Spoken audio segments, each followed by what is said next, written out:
নমস্কাৰ বন্ধুসকল, তেজপুৰ এপিসোডৰ নতুন এটা ভিডিঅ'লৈ আপোনালোকক স্বাগতম জনাইছোঁ। আজি মই আছোঁ চানমাৰীস্থিত ঔগী পাহাৰত আৰু এইফালে চাওক আপোনালোক এতিয়া ঔগী পাহাৰেদি আমি অলপ উঠি আহিলোঁ আৰু এইটো আছে আপোনালোকে যদি চিধা যায় আগলৈ যদি যায়গৈ ইয়াত পাব কনকলতা স্মৃতি উদ্যান। আমি প্ৰথমতে কনকলতা স্মৃতি উদ্যান আপোনালোকক দেখাব চেষ্টা কৰিম। তাৰপিছত নামি আহি পেলাই আমি এইটো আছে ভঙা যিটো ৰাস্তা গৈছে এইফালে পাহাৰৰ যিটো ৰাস্তা গৈছে এইফালে গৈ এটা পাহাৰৰ আৰু এটা টিলা আছে। এই পাহাৰ টিলাটোক কোৱা হয় টকলা পাহাৰ। গতিকে আহক ভিডিঅ'টো আজি আৰম্ভ কৰি দিওঁ। চাই থাকক ভিডিঅ'টো শেষলৈকে।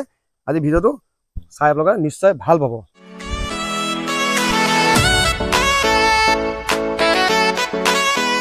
তো বন্ধুসকল আহি পেলাই শেষত পালোহি কনকলতা স্মৃতি উদ্যান ঔগুৰি হিল। ঔগী পাহাৰতে আছে এই উদ্যানভাগ। আৰু আপোনালোকে আহিলে ইয়াত টিকেট চিষ্টেম কৰা আছে। টিকেট আপুনি কাউণ্টাৰত টিকেট ল'ব লাগিব। এই দেখা পাইছে এণ্ট্ৰি ফিজ ডাঙৰৰ কাৰণে 30 টকা আৰু সৰুৰ কাৰণে মাত্ৰ 10 টকা। আৰু যদি আপোনালোকে যদি ভিডিঅ' শ্বুট বা কিবা ডাঙৰ কেমেৰা লৈ আহে তেতিয়াহ'লে আপোনালোকে ইয়াত আপোনালোকে পে'মেণ্ট কৰিব লাগিব 100 টকা। ইয়াত আপুনি দেখিছে মোৰ বাওঁ চাইডে ইয়াত টিকেট কাউণ্টাৰ আছে। ইয়াত টিকেট লৈ আপুনি ভিডিঅ'লৈ সোমাব লাগিব। এতিয়া আহক আমি ভিডিঅ'লৈ আমি সোমাই যাওঁ।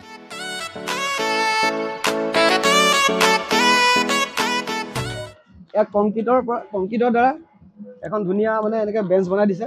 আপোনালোকে ইয়াত ঘূৰা মেলা কৰি যদি ভাগৰ লাগে ইয়াত অকণমান বহিব পাৰে, অকণমান আশ্ৰয় ল'ব পাৰিব। ঠাণ্ডা পৰিৱেশ, হুলস্থুল নাই, ইয়াতো একদম মিহি।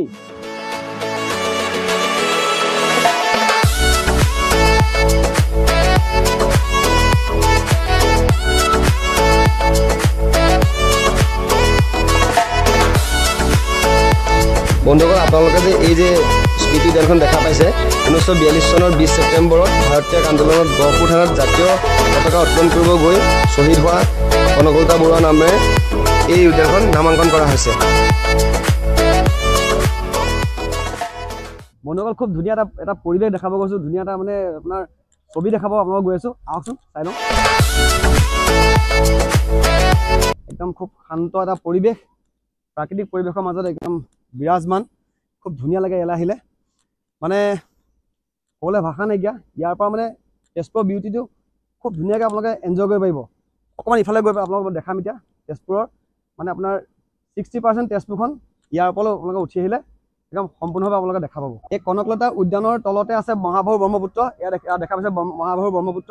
আৰু ইয়াৰ পৰা নাতি দূৰৈত আছে আপোনালোকৰ আমাৰ কলীয়াভোমোৰা ব্ৰীজখন। ইয়াৰ পৰা যদি আপোনালোকে যদি অলপ দূৰলৈ আঁতৰলৈ চাই দিয়ে তেতিয়া দেখা পাব কলীয়াভোমোৰা ব্ৰীজখন। আৰু ইয়াৰ পৰা আৰু এটা ভাল দৃশ্য চাব পাৰি।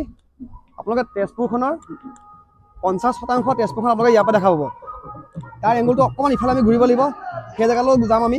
তাৰ পৰা আপোনালোকক সুন্দৰভাৱে দেখাই আছোঁ। আপোনালোকে এতিয়া চাওক, আপোনালোকে তেজপুৰৰ 50% আপোনালোকে তেজপুৰৰ 50% নগৰখন আপোনালোকে দেখা পাব। ইয়াৰ পৰা চহৰখন দেখা পাব। অলপমান গছে আৱৰি আছে, কোনো কথা নাইকিয়া।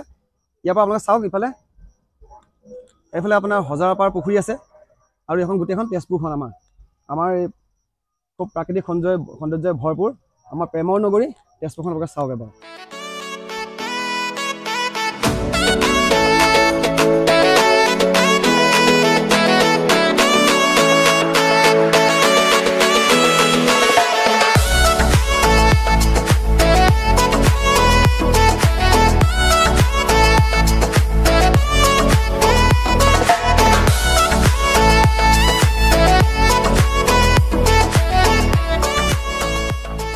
তো বন্ধুসকল এই কনকলতা উদ্যানখনৰ এজন কৰ্মকৰ্তা আজি মোৰ লগত আছে, এজন দাদাৰ লগত মই চিনাকি কৰি দিছোঁ। নমস্কাৰ। আৰু মই আপোনালোকক জানিব বিচাৰিছোঁ বা মই মোৰ দৰ্শকসকলক জনাব বিচাৰিছোঁ এই উদ্যানখন কনকলতা উদ্যানখন কেতিয়া স্থাপন কৰা হৈছিলে? এইটো 2012 চনত, হয় 18 ডিচেম্বৰ। আৰু তেতিয়া ইয়াৰ আমাৰ শোণিতপুৰ ডিষ্ট্ৰিক্টৰ ডিচি আছিলে তপন শৰ্মা ছাৰ আছিলে। তো আপোনাৰ ইয়াৰে কাষতে কেইটামান অফিচ দেখিছোঁ। নহয়, এইকেইটা আছিলে ভূমিকম্পৰ কোৱাৰ্টাৰ। এই আপোনাৰ ফাৰ্ষ্ট কোৱাৰ্টাৰ আছিলে। তাৰপিছত সিফালে আছে আপোনাৰ ভূমিকম্পৰ অফিচ। বেক চাইড আছে আপোনাৰ ইউনিভাৰ্চিটি অবজাৰ্ভাৰ এটা আছিলে।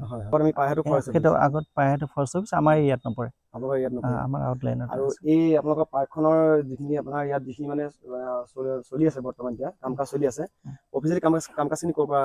এইটো এনভাইৰনমেণ্ট ছ'চাইটি আপোনাৰ চিত্ৰলেখা উদ্যানৰ পৰা হয়। আমাৰ হেড অফিচ কলপাৰ্ক বুলি কয়।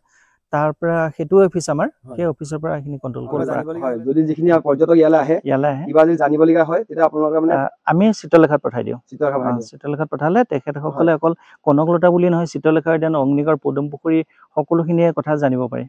মানে মেইন অফিচ চিত্ৰলেখা উদ্যান, টুৰিষ্ট যিটো মানে অফিচটো তাৰ পৰা মানে আপোনালোকৰ মানে কাম কাজখিনি হৈ থাকে।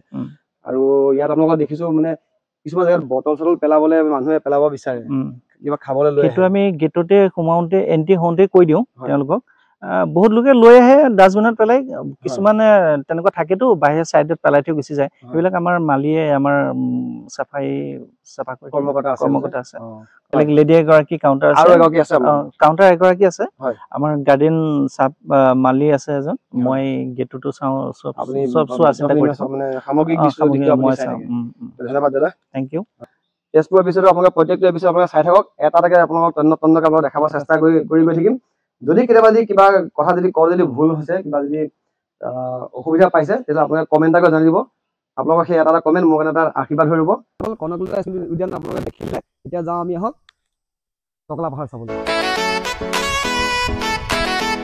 বন্ধুসকল মোৰ পাছফালে আপোনালোকে এখন উদ্যান দেখিছে এইখন কয় নাগৰভান উদ্যান অসম চৰকাৰৰ দ্বাৰা এখন উদ্যানখন এতিয়া বনাই থকা হৈছে এইখনৰ কাম কাজ বৰ্তমান চলি আছে হয়তো আৰু 2-3 মাহমানৰ পাছত এখন মুকলি কৰা হ'ব গতিকে টকলা পাহাৰ যদি আপোনালোকে কেতিয়াবা চাবলৈ আহে যদি আপোনালোকে চাই যায়হি তেতিয়াহ'লে প্ৰথমতে আপোনালোকে পাব এই উদ্যানখন এইখন আপোনালোকে এবাৰ চাই যাব তাৰ পাছতে চাবলৈ আহিব টকলা পাহাৰ এইফালে দেখিছে যে এয়া দেখিছে মহাবাহু ব্ৰহ্মপুত্ৰ আছে ব্ৰহ্মপুত্ৰৰ কাষতে আপোনালোক 2-এটা শিল দেখিছে ইয়াৰ পৰা ষ্টাৰ্ট হৈ গৈছে আৰু টকলা পাহাৰটো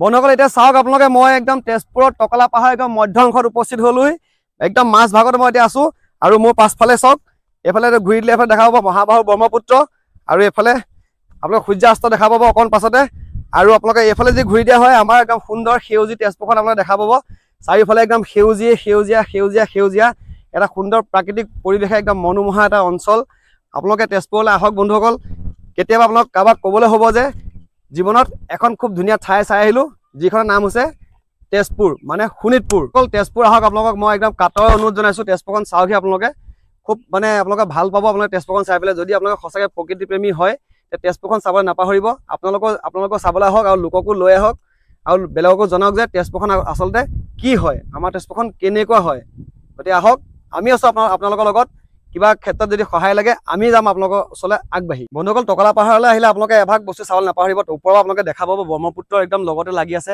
এই যে গছ গছনিখিনি দেখিছে সেইটো কিন্তু এটা পাহাৰৰ টিলা সেইটো কোৱা হয় ৰুদ্ৰপদ সেইটো পাহাৰৰ টিলাৰ ওপৰত এভাগ শিৱ মন্দিৰ আছে য'ত মহাদেৱৰ পদচিহ্নভাগ আছে গতিকে আমি নেক্সট তেজপুৰ এপিছডত যেতিয়া বেলেগ এটা ভিডিঅ' আমি আপোনালোকক দেখাবলৈ চেষ্টা কৰিম তেতিয়া সেই ভাগ আপোনালোকক দেখাব চেষ্টা কৰিম গতিকে চাবলৈ নাপাহৰিব যদি মোৰ চেনেল যদি এতিয়াও যদি আপোনালোকে ছাবস্ক্ৰাইব কৰা নাই ছাবস্ক্ৰাইব কৰি লওক জুবিন ফেন পইণ্ট PK আমি নেক্সট ভিডিঅ'ত আপোনালোকক দেখাম সেই ভাগ যাক কোৱা হয় ৰুদ্ৰপদ